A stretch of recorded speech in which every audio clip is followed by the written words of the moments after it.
Oh boy. Oh boy, looks pretty tough. So looking at race's edge finish, pitch black, pouring rain. That's a tough way to finish. All geared up.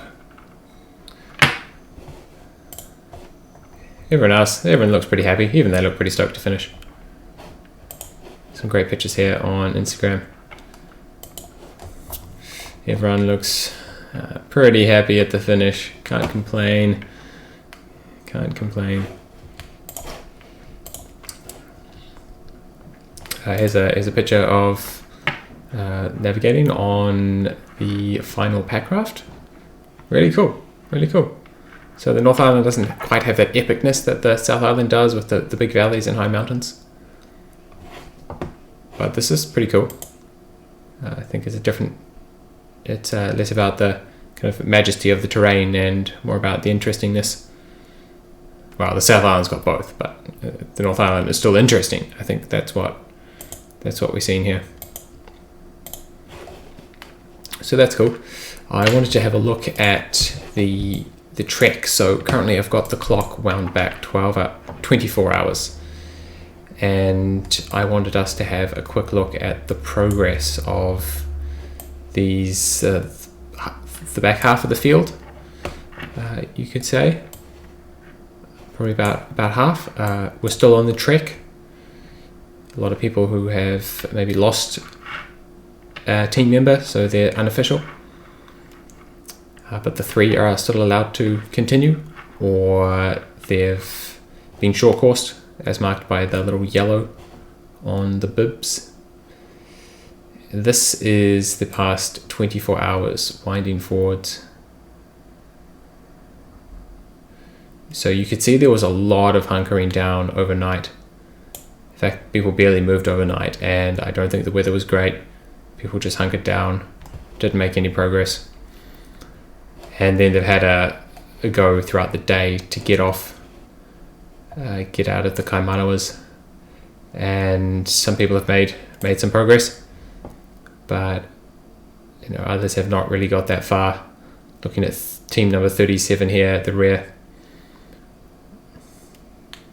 and they had the distance to go to TA7. They've knocked off half of that distance in the past 24 hours. So this is getting seriously tough. These guys are getting very tired.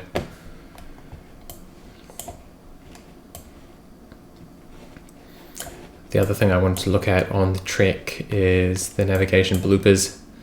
This is such a classic, coming down what you thought was the main ridge and finding that you're actually going down a side ridge. I'll bring the topo up. Oh, I don't know if I've got is this the GODZone topo? Not sure if this is the GODZone topo or not. No, it doesn't look like it's got the course on it. I wanted to look at exactly where they're heading.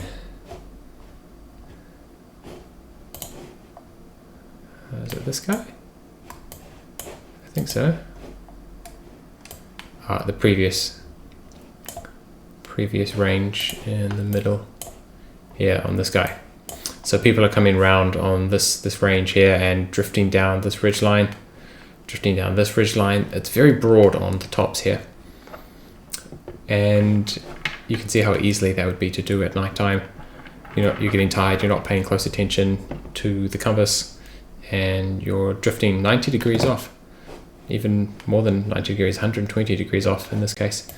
And you can see here that it's happening a number of times to a number of teams, finding that they're heading downhill more than they expected. You should be largely flat if you're on the main ridge, but by the time you've headed down 4 or 5 contours, you're drifting off onto one of these side ridges. So you can see that is happening a lot. People going too far on the main ridge line here as well. So the opposite problem. They're supposed to have drifted off onto the side ridge line. coming along here. It's supposed to be heading off here, but instead they've gone up all the way onto this top. Cool, so I quite like the navigation from that respect. There's not the big route choices, but there's a lot of smaller places that people can lose time, get frustrated, make mistakes. Testing the psychology, testing the teamwork. In terms of finishes, we'll wind back. We've got a number of short course teams finishing. You had, of course, Nutrient Rescue. They've been thereabouts. Sneaky Weasel Gang. Strong teams. And who did we have? Just then, Radix Nutrition. We've talked about them a lot. Been following them. And it's nice that all these guys could finish before dark.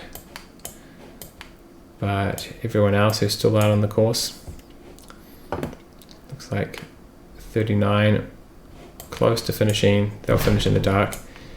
And everyone here, I think, can finish over night time as long as they're off the water. I'm not too sure if there's a dark zone or not on this guy.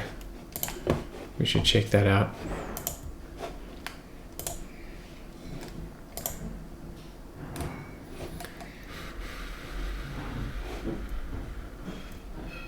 Doesn't mention a dark zone, so I expect they can continue moving as they see fit. You've got ride, flat water, and then ride home.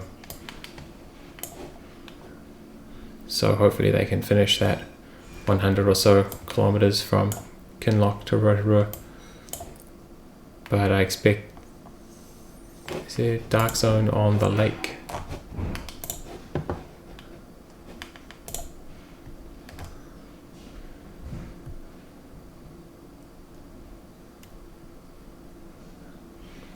Again, no mention of a dark zone, so that's cool. Just the rivers that they're dark zoning. Fair enough. Sweet, and that's really it. I think I'll just let it run from now. We've covered all the action over the past week. So thanks for joining in the discussion. Hope some people found it interesting just hearing someone else's opinions on what's going on. No trouble for me, just to click live stream. No problems at all. Cool. See you later.